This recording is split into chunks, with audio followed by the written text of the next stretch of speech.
Let's talk about it some more with somebody who's a proper expert in all this, a public speaking expert, Chris Arning. Very good morning to you. And look, we should point out, this isn't about policy, this isn't about politics, this is singly about public speaking. And she has admitted herself that this is not her forte. And I sometimes feel a bit mean when we analyse and, dissect somebody when they've already admitted it's a weakness. But do you detect any signs of improvement since her pork market cheese debut? Well, yes, it's a good question, and she's admitted herself that presentation skills isn't her strong point. I think that certainly her conference speech, from a rather modestly low level, is definitely an improvement. She's still hammering the jazz hands a little bit. She could be a bit varied with her gestures. But in terms of delivery, she used some nice rhetorical techniques like the law of three, we believe in, we're the only party of, we're the only party to. She used those gestures and those rhetorical techniques, which I think established things. Funnily enough, I thought she was at her best when she ad-libbed. When the protesters came in and she cracked a joke, she seemed to relax and she went off the cuff and it seemed to get the best response from the crowd. I sometimes think perhaps she's so inside her own head and being so heavily criticised from left, right and centre and afraid to put a foot wrong that she doesn't actually relax into it and let herself present herself in her best way. Yeah, I think that's probably true with her. I mean, I think earlier clips of her when she was a Lib Dem show her being quite emphatic, sometimes almost recklessly so. And I think that's one of the issues with Liz Truss is that her predecessor, Boris Johnson, there wasn't any distance between his personal brand, who he was as a person, and how he showed up on stage. That was Boris. He was someone that, unreconstructed public school boy. He said what he thought. And where he got in trouble, it was because people felt that he wasn't abiding by the rules. But to the wider country, he was a rule breaker, a maverick. And that's one of the reasons why a lot of people warmed to him. Yeah, well, we've actually got a clip of Boris Johnson. I don't know if we can play that now. And in fact, it's the first time since the general election of 2019 when we finally sent that core-droid communist cosmonaut into orbit where he belongs. That's what happens. That's what happens if you spend a year trying to argue with Lord Frost, the greatest frost since the Great Frost of 1709.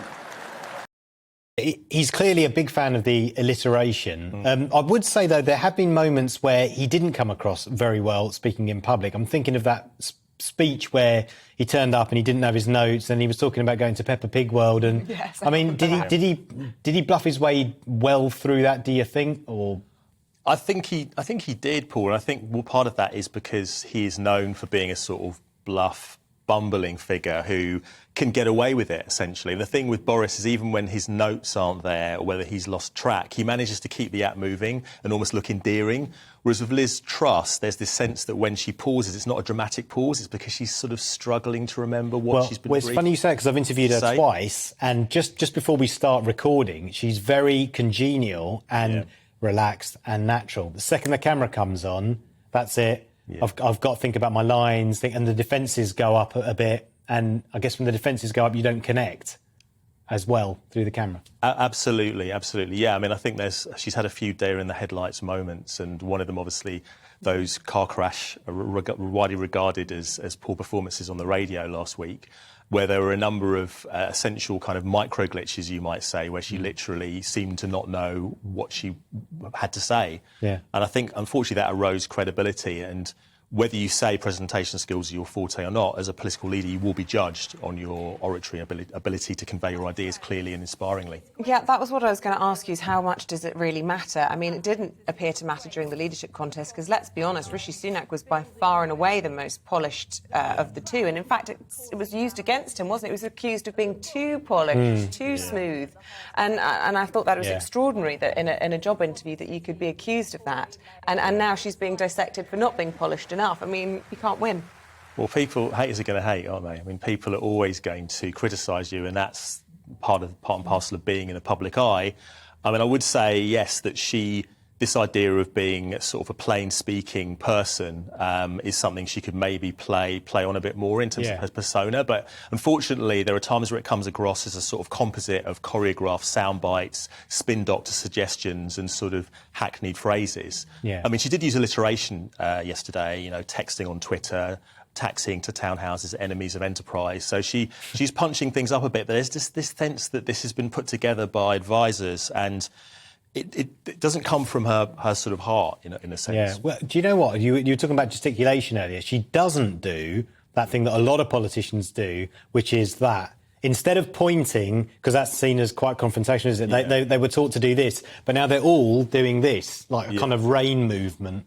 Like kind of maracas. Maracas, that's the better. Yeah, she doesn't do that. She doesn't do that. She tends to either have her hands on the lectern or doing this. I shouldn't call them jazz hands, but they are kind of emphatic gestures. She could vary those a bit more, because if you do that too much, it just looks like you're a bit hysterical. I mean, you see it with reporters when they're doing pieces to camera, and we used to talk about how you mustn't point to your private parts, because that was a classic at journalism school. They was like, stop doing this. Really?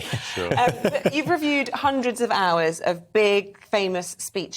Yeah. For you, who's the best orator of all time? Well, that's a big question. I mean, obviously, the classics like John F. Kennedy, his inauguration speech in 1961 is widely regarded as one of the best speeches of all time. 1963, Martin Luther King, I Have a Dream. But, if I was to say in the US, for example, I don't think Barack Obama and Donald Trump are both, in their own way, both very good speakers. Whatever you say about their politics, and obviously people have their views, I think with both of them, you absolutely believe that there's no distance between their personal brand and their speaking style. And ultimately, if your viewers would like to invite your viewers to think about this in terms of like advertising and products, is your speaking style is the advertising for the product.